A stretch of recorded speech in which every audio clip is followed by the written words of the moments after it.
الرحمن علم القرآن خلق الإنسان علمه البيان الشمس والقمر بحسبان والنجم والشجر يسجدان والسماء رفعها ووضع الميزان ألا تطغوا في الميزان وأقيموا الوزن بالقسط ولا تخسروا الميزان والأرض وضعها للأنام فيها فاكهة والنخل ذات الأكمام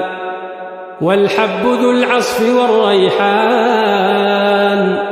فبأي آلاء